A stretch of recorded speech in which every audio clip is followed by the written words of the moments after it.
आदाब, नमस्कार, जय हिंद दोस्तों। दुनिया भर की 15 बड़ी खबरों के साथ हाजिर।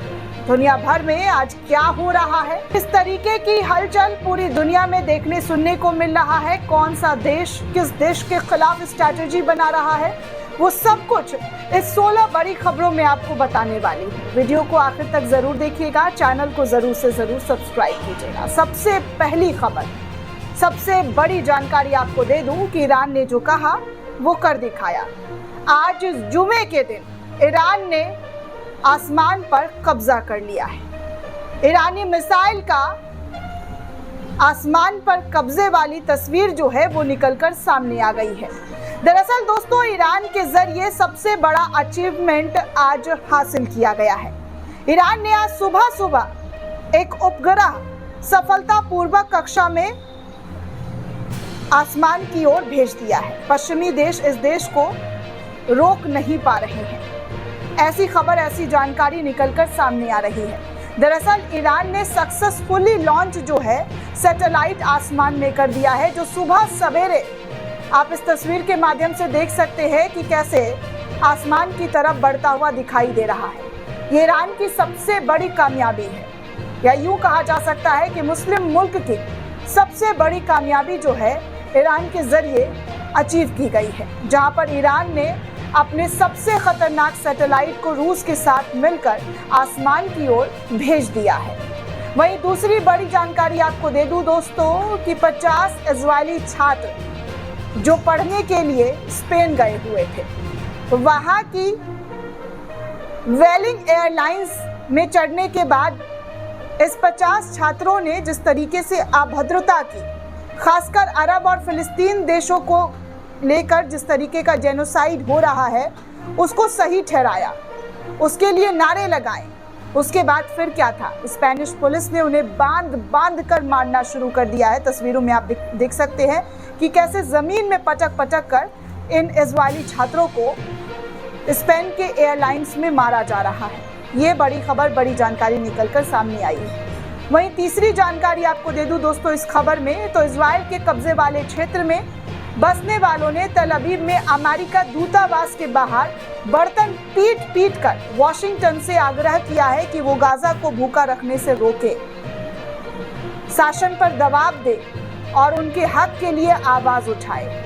अब आप सोच सकते हैं कि कितने बड़े तादाद में यहाँ पर वॉशिंगटन के दूतावास के सामने ये नागरिक इकट्ठा होकर इजराइल के कब्जे वाले क्षेत्र में जो हो रहा है, जिस तरीके की चीजें हो रही है, इजराइल ने जिस तरीके से कब्जा किया हुआ है, उसके बाहर बर्तन पीट कर जो है दोस्तों सीधे तौर पर इन तमाम जेनोसाइड को रोकने की मांग की जा रही है।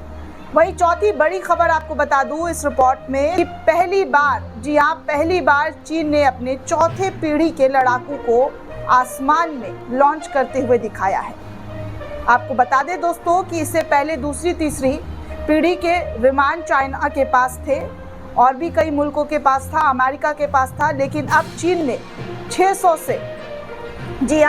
से लगभग 1000 के तादाद में J-11, 15, 16 विमान तैनात कर दिए हैं, जिससे हल्के विमानों की संख्या धीरे धीरे उसकी कम हो गई है। पांचवी पीढ़ी की शुरुआत J-20 से चीन के जरिए की गई है और बाद में J-35 में शामिल कर लिया गया है। छठी पीढ़ी ये भी बहुत जल्द बनाने की तैयारी में चीन लगा हुआ है। तो ये चौथी बड़ी खबर आपके सामने है। पांचवी खबर की अगर मैं बात करूं दोस्तों, तो पांचवी बड़ी खबर ये है कि हूती के जरिए लगातार लाल सागर में इजरायली जहाज़ों को कब्जा किया जा रहा है। हर दूसरे दिन हूती के जरिए इजराइल में जहाज जो लाल सागर के अंदर दिखाई देता है उसको रोक लिया गया है, उसको हाईजैक कर लिया गया है। आगे दोस्तों आपको और बड़ी जानकारी दे दूं, चाइना के जरिए अमेरिका को 2 टूक कहा गया है जवाब देते हुए कि जब अमेरिका गाजा में नरसंहार का सक्रिय समर्थन कर रहा है तो उसे नैतिकता का उपदेश किसी को देने का अधिकार नहीं है। सीधे तौर पर चीन के राष्ट्रपति शी जिनपिंग ने डोनाल्ड ट्रंप को जबरदस्त तरीके से सुनाया है और कहा है कि आपको कोई अधिकार नहीं है कि वो आप हमें ज्ञान दीजिए, आप ज्ञान हमें नहीं दे सकते हैं। पहले आप गाजा के अंदर जो हालात है उन हालातों को रोकने का उपाय ढूंढिए, उसके बाद आप लोगों को ज्ञान दीजिएगा। सातवीं बड़ी खबर आपको बता दूं दोस्तों कि ईरान एक भारी बैलिस्टिक मिसाइल खुर्रमशहर 5 का परीक्षण करने की तैयारी कर रहा है, जिसकी जानकारी दोस्तों डेली ईरान न्यूज के हवाले से दी गई है और बताया जा रहा है कि मिसाइल की मारक क्षमता 12,000 किलोमीटर 2 टन का वारडेयर ले जाने में सक्षम है, जो कई तरीके से अपने विरोधियों को भेज सकता है। इसकी विनाशकारी शक्ति के बारे में बताया जा रहा है कि अमेरिका GBU-57 MOP बम से भी ज्यादा खतरनाक ये मिसाइल है, जिसे B-2 स्टिल्थ विमान से गिराया नहीं जा सकता है। ये भी कमजोर इनके सामने पड़ सकता है। तो ये वहीं आगे आपको 8वीं बड़ी खबर बता दूं दोस्तों, तो इस महिला को देख सकते हैं, इस महिला का दर्द आप सुन सकते हैं। भले ही आप लैंग्वेज में ना समझ पा रहे हो, लेकिन दर्द और रिएक्शन देखकर आप जरूर समझ पा रहे होंगे कि इस महिला के अंदर कितना दर्द, कितना पीड़ा भरा हुआ है। दरअसल दोस्तों ये एक फिलिस्तीन की महिला है और अमेरिकी सेना द्वारा की गई क्रूरता के बारे में रो रो कर अपना दर्द बयां कर रही है और कह रही है कि जब हम सहायता राशन देने के लिए इकट्ठा होते हैं तो उस वक्त अमेरिकी सेना हमारे साथ बर्बरता करता है। हमें न सिर्फ मारा पीटा जा रहा है बल्कि अपमानित भी किया जा रहा है, इंसानियत को कुचला जा रहा है। इस तरीके की बातें इस महिला के जरिए कही गई है। 9वीं बड़ी जानकारी आपको ये दे दूं दोस्तों कि चाइना के जरिए लगातार अमेरिका को निशाना बनाने की कोशिश की जा रही है, उसके खात्मे की बात की जा रही है, हमले की बात की जा रही है। दरअसल दोस्तों इस रिपोर्ट में जानकारी दी गई है RKM न्यूज़ के हवाले से कि दक्षिण चीन ने चीन सागर में अमेरिका के F-16 और अमेरिकी सेना के खिलाफ कंबोडिया को JF-17 और J-10C सौंपने की तैयारी कर रहा है। रूस, अमेरिका और चीनी हथियार थाई कॉम्बो युद्ध में साफ तौर पर उतरते हुए नजर आ रहे हैं। 10वीं बड़ी खबर आपको बता दूं दोस्तों, तो सऊदी अरब के जरिए एक बड़ा ऐलान कर दिया गया है। जी हाँ, सऊदी अरब ने एक बड़ा ऐलान किया है। सऊदी अरब और सीरिया ने 24 अरब रियाल यानी कि 6.4 अरब डॉलर की साझेदारी और दमिश्क में विशाल कारखाने के शुभ आरंभ की घोषणा कर दी है। यानी कि सऊदी अरब सीरिया के साथ दमिश्क के अंदर एक बड़ा कारखाना खोलने वाला है, जिसमें इजराइल और अमेरिका की छटपटाहट साफ तौर पर देखने सुनने को मिल सकती है। सीरिया पर जिस तेजी से इजराइल के जरिए बर्बरता की जा रही है और सऊदी का साथ लगातार सीरिया के लिए देखा जा रहा है, तो ऐसे में साफ तौर पर आप देख सकते हैं कि कितनी बड़ी तादाद में जो है सीरिया के साथ साझेदारी करता हुआ है सऊदी अरब नजर आ रहा है। वहीं ईरान न्यूज़ एजेंसी के हवाले से 11वीं खबर आपको बता दूं दोस्तों, तो वो ये निकलकर सामने आ रहा है कि गाजा में इजरायली अपराधों को समाप्त करने के लिए प्रमुख ईरानी शिया धर्मगुरु ग्रैंड आयतुल्ला नूरी हमदानी ने जी हाँ एक पत्र पोप को लिख दिया है। पोप लियो को ये पत्र भेजा गया है। इस भयावह परिस्थितियों में कहा जा रहा है कि आप इसको रोकिए, इस अमानवीय घटनाओं को कार्रवाई करने के लिए जो है कड़े कदम उठाइए, मूक दर्शक बने रहकर अब देखने का वक्त नहीं है। ये आशा की जाती है कि महामहिम और अन्य धार्मिक नेता इजराइल द्वारा जिस तरीके से मानवता को शर्मसार किया जा रहा है, अपराधों को अंजाम दिया जा रहा है, उसके लिए कड़े कदम और तमाम मुल्कों को उठाना चाहिए।